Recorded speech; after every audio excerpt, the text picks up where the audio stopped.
Welcome aboard the Ear to There podcast, the podcast that'll help you vacation like a pro in any Disney destination. For those of you standing, please sit down and hold on throughout our journey and get ready to learn how to have the time of your life. And now, here's your host, Phil Gramlich. Hello, everybody, and welcome to the Ear to There podcast. I am your host, Phil Gramlich. I'm also the owner and operator of Ear to There Travel, a Disney-specialized travel agency. It is my job to take away the stress, the anxiety, and all of that time that it takes to plan a Disney trip so you can focus on the fun things like having a great time with your family and friends and enjoying the magic. And I do everything from booking your hotel reservations to park tickets to special events to dining reservations, everything absolutely free of charge. You can find this podcast, my blog, or request a free, no obligation quote over at eartotheretravel.com. I am also all over social media, on Twitter, on Instagram, on Pinterest, but most importantly for me on Facebook. My Facebook page is facebook.com/eartotherphil. And each and every Thursday at 7:30 p.m. Eastern Time, I host a Facebook Live show or a version of the podcast. So check me out on Facebook each and every, hopefully, Thursday at 7:30 p.m. on Facebook Live. That is facebook.com/eartotherphil. This is episode 66 for the week of April 24th, 2017. Now, grab a drink, grab a snack, and let's get on with the show, which I really hope is practically perfect in every way.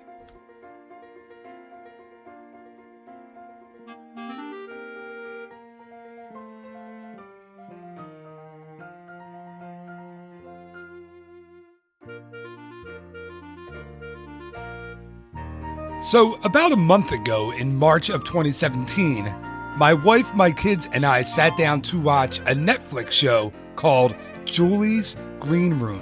Of course, at the time, we didn't know really what to expect. All we knew that it was starring the legendary, can you get any bigger than this star?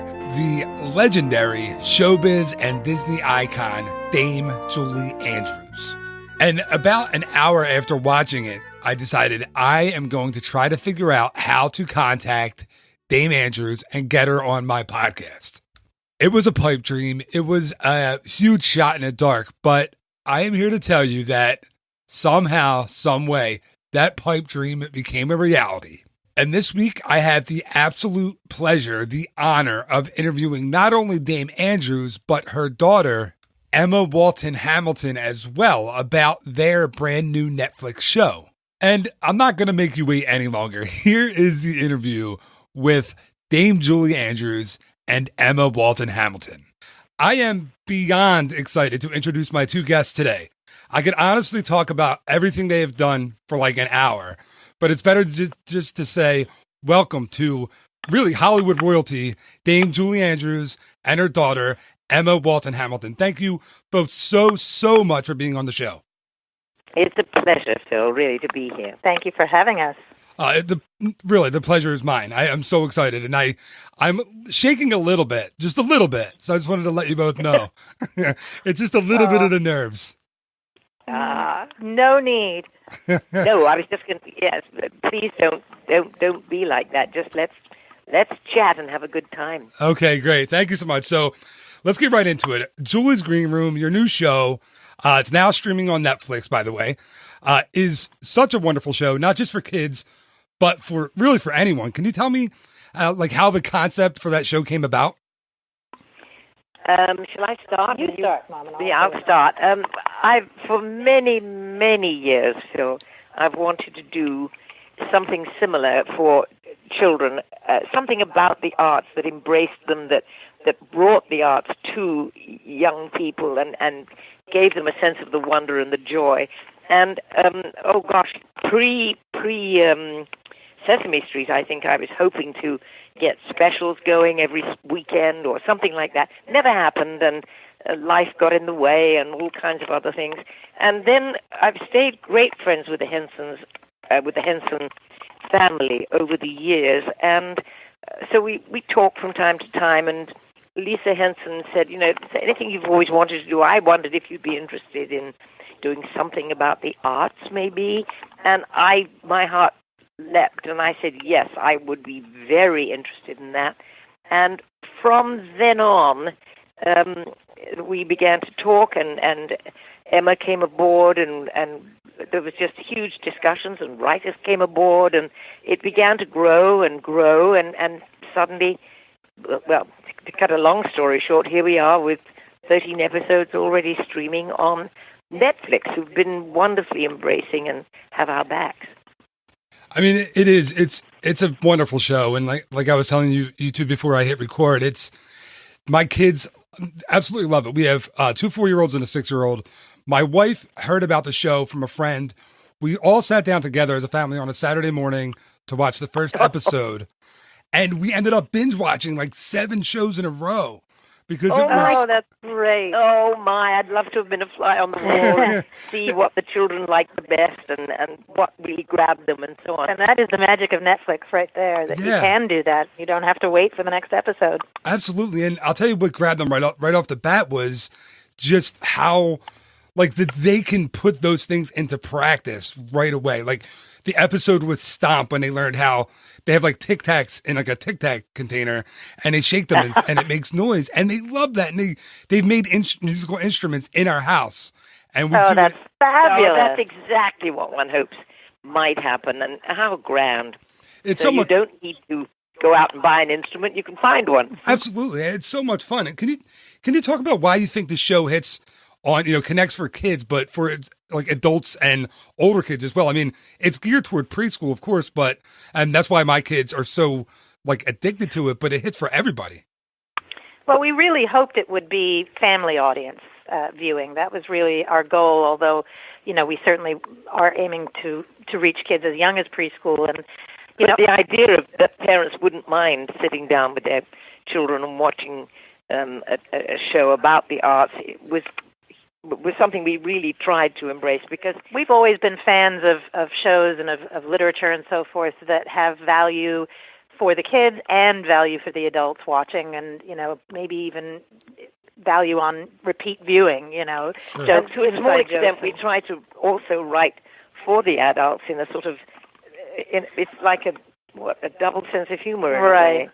A little tongue in cheek sometimes. A little tongue in cheek sometimes that adults will get, but children won't mind, and it's somehow I'm glad, because what is better than sitting down as a family and enjoying something together and sharing? And of course, we're so fortunate in terms of the format of the show lending itself to that, because the puppets, the wonderful Jim Henson brand new puppets that the Henson Company created, are so and the winning and who manipulate. Yeah, and they're so kid friendly, of course, and wonderful. And then there are these special guests like Alec Baldwin or Idina Menzel or Sarah Bareilles, who come to teach the kid puppets, their master classes in whatever art form they specialize in. And so, not every kid probably has heard of Alec Baldwin or Sarah Bareilles, but certainly mom and dad have. And, so hopefully there is value there for both, and now opportunities for the kids to discover these wonderful talents. Yeah, that actually perfectly segues into another question that I had for you. My wife is a huge Broadway fan. She grew up in New York. Her mom used to take her to Broadway shows all the time growing up. I wasn't. I'm much more of a, so when she saw Idina Menzel in her first episode, she flipped and she was hooked like instantly. I'm a big, I'm a guy. I'm into sports, and I'm a TV fan. I love The Office, and I love The Unbreakable Kimmy Schmidt. So as soon as I saw Ellie Kemper was on your show and Titus Burgess was on the show, I was like, well, I have to keep watching this now, because you have these great, like, phenomenal guests every week that teach these awesome lessons. How did you go about getting those stars and figuring out who you wanted to ask? Well, we knew what the theme of each episode was going to be, and then it was, hopefully finding somebody that felt the way we did, and of course, 99 9/10%, all the actors and guests on the show feel the same way we do about communicating and the value of the arts and bringing them to children, and hopefully bringing about a new, younger audience that will eventually grow up to to embrace the arts wholeheartedly. So if we knew, for instance, that the topic of this show was, introducing kids to the concept of musical theater, well, who better than Idina Menzel? Who would be the most kid-friendly, wonderful choice? That they would certainly, even if they've never been to a Broadway show, they will recognize that she's, Elsa from Frozen, and that kind of spans every generation. And the wonder is that she felt the same way we did and came aboard. Yeah. I mean, she's great on the show, and my daughter Alexa, who's 6, it took her a minute to get the concept that an actress plays Elsa, because for a minute it didn't click, and then when she saw her, and then she saw the picture, and then she heard we played her Defying Gravity from Wicked, and now she's like, that's what I want to do. Like, I want to sing on stage. Perfect. Yeah. And of course, at the end of each episode, our little Fizz, who's the youngest character in the show, says, I want to be just like that one day. I want to be a ballerina, or I want to be a singer, or I want to be, a writer. The writer, and so on. Yeah, it's so cool because it's so important now, because there's so many. I know my kids, we moved outside of Philadelphia to a better school district so my kids can experience stuff like this, because funding is being cut all over the place for the arts. Yes. And it's so important. It's the first thing to go, as a rule, when funds are in danger, and yet nothing could be more important. No, we know that the statistics prove, studies sponsored by the NEA and Americans for the Arts and so forth, that there is nothing more important and nothing better suited to giving kids, lessons in collaboration and critical thinking and tolerance and focus and so forth, and that kids exposed to the arts and arts programs end up more successful academically than those who don't, and actually, more successful in later life as well. So it's so ironic that the arts are always the first thing to be cut, because they couldn't be more important. Right. And Emma, I want to make sure I get this right. You actually are kind of the real life Miss Julie, right? I mean, you taught theater, you taught that kind of thing before you guys started the show.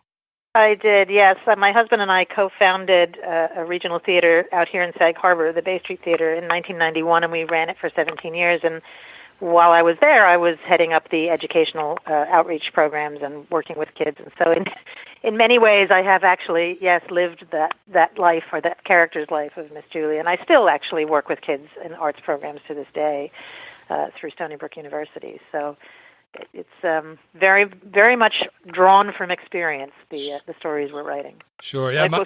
I'm sorry, you and go I ahead. write together. Yeah, and Mom and I, of course, write children's books together as well. Of course, we actually went to the library, my kids and I, this week, and we took out You are a good dad, my gosh. We took out The Very Fairy Princess, Sparkles in the Snow, and The Very Fairy Princess Follows Her Heart. We read them the last couple nights before they went to bed. So, yeah, my 6-year-old she's reading now, and you got to watch what you spell around her, because she's starting, she picks up on everything that you spell. But yes, indeed. The books are fantastic. They learn so much in those formative years, much, much more than probably ever again, in a way. Absolutely. I mean, she just blows me away, like, every day with what she is learning and, she has learned. So my daughter, I was saying, my daughter Alexa, she's 6. We were talking last night, and I said, is there a question that she wants me to ask Miss Julie?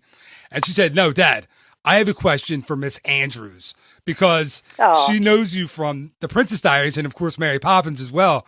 So she recorded a question for you that I wanted to play, if you wouldn't mind. Oh, please do. Okay, this is my daughter Alexa's question. Hopefully you can hear it last night. I'm going to play it now. Miss Andrews, will there be a second season of Julie's Greenroom? That's a nice question, Alexa. Well, we hope so. We're waiting to hear from Netflix whether we will continue on with the series, and we'll know very shortly. But we certainly hope there will be. We do hope so, because there's so much more about the arts to enjoy and to learn. I really hope so. I hope you get a second season, because it's, like I said, 13... it's just endless, the things that one can do and find and research, and it's delightful for us too. Absolutely, yeah. I mean, we were all like just completely freaking out and enjoying it. It's in my house and my friends' houses, and yeah, so it's a phenomenal show. So, I do, Emma, please forgive me just for a minute or two, because this is a Disney podcast, and I'd be nuts if I didn't ask your mom a couple of questions about. Of course. So, Miss Andrews, you met Walt Disney and you found out he wanted you to play the role of Mary Poppins. I just wanted to know a little bit about, did you know that was going to happen? Did you know he was in the audience that night for your show? Did you have any idea? We did know he was in the audience that night, but we thought he was just literally coming to see, he came to see Camelot. Richard Burton was the star of it, and I was co-starring with him, and lovely Robert Goulet as well. And we thought he'd just come to see the show as entertainment and pleasure, but he asked if he could come backstage afterwards, and came into my dressing room, and we chatted, and then he revealed that he had in mind a film of the books by P.L. Travers, Mary Poppins books, and would I be interested in coming to Hollywood to hear the songs and see the layout that they had developed for the storyline. And I remember thinking, gosh, that sounds wonderful. But with some dismay, I said, oh, Mr. Disney, I would love to, but I'm afraid I'm pregnant and I'm about to have a baby. And he said, well, that's okay, we'll wait.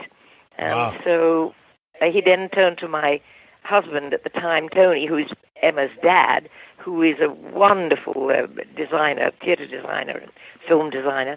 And he said, what do you do, young man? And Tony explained. And he said, well, bring your portfolio with you, which Tony did. And we did go after my time in Camelot was finished. We went to Hollywood, and Walt spoiled us both royally. And he hired Tony on the spot when he saw his designs. And, of course, he got an Academy Award nomination for that. Wow. First film he'd ever done, first film that I had ever done. And it was the magic of Disney that, he had this talent for spotting talent, I guess. The first film you ever did, just this little tiny film called Mary Poppins, right? This little thing no one's... a quick learning experience. Yeah. Did you know it was going to be a huge hit when you were filming it? Not exactly the hit it really turned out to be. We knew that it was unique and different and charming. Disney's vision was so huge for it to mix animation and live action. It was very new in those days. But it certainly seemed like it could be successful, but I don't think anybody ever dreams it could be that big a hit. Right. Well, I have to tell you that And how lucky can a girl get? Absolutely. I mean, really. Well, yeah, how lucky can we get to be able to enjoy everything you've done over decades? It was a great learning experience for me, and I will forever thank Disney for that. That's awesome. My last thing that I wanted to mention was my little sister found out, and she's fine now. She's 30 now, and she's healthy, and she's fine. But on her 5th birthday, we found out she had a brain tumor. And she went to the hospital, and she had to have multiple surgeries to have it, had the brain tumor removed. And back then, 25 years ago, it was a much more invasive surgery where they had to open the skull and everything. And she watched Mary Poppins on VHS over and over and over. It got her, seriously, it got her through the surgery and through the recovery. She watched it so many times that my mom has that every word of that movie is ingrained in my mom's head. And I'm so happy that turned out to be the help that it was to her, And really that's was. There in a nutshell, I think, Phil, is the impact and the value of the arts, perfectly personified. I mean, how extraordinary that something like that, one musical can get a child through something as extreme and as challenging as your sister was going through. It's a marvelous testament to the way in which the arts completely inform our lives. It really is, and it did, and it got her through it, and thank you so much for that, and thank you both so much for giving me, for being so generous with your time today. I really, really appreciate it. This was so much fun for me. Like I said earlier, Julie's Green Room is now streaming on Netflix. So go watch it. My listeners, everybody who's going to listen to this episode, because I'm going to broadcast it to the world. Everybody go binge watch it right now. And thank Alexa for her great question. Oh, thank you so much. And I will. And thank you both. You were awesome and fantastic. And thank you both for your time today. Thank you for having us, Phil. So are you. Thank you. God bless.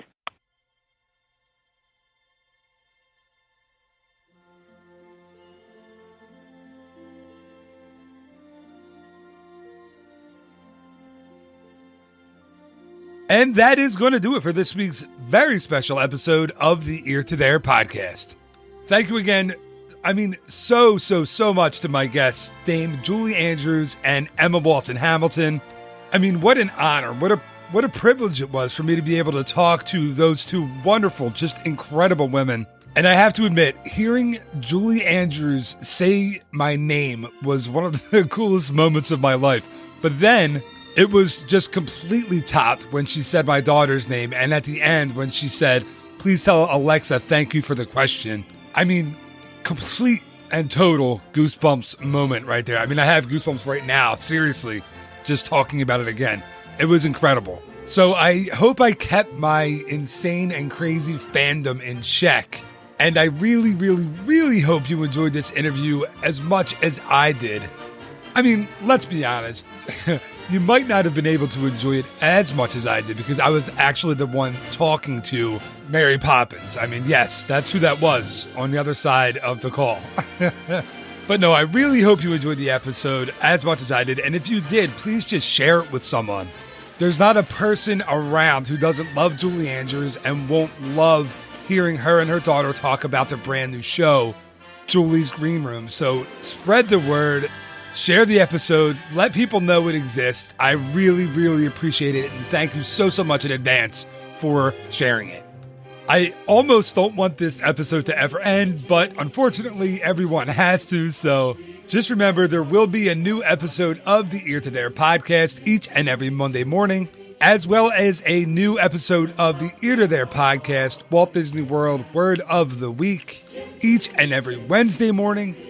So thank you again so much for listening. Until next time, have a great week. Bye-bye.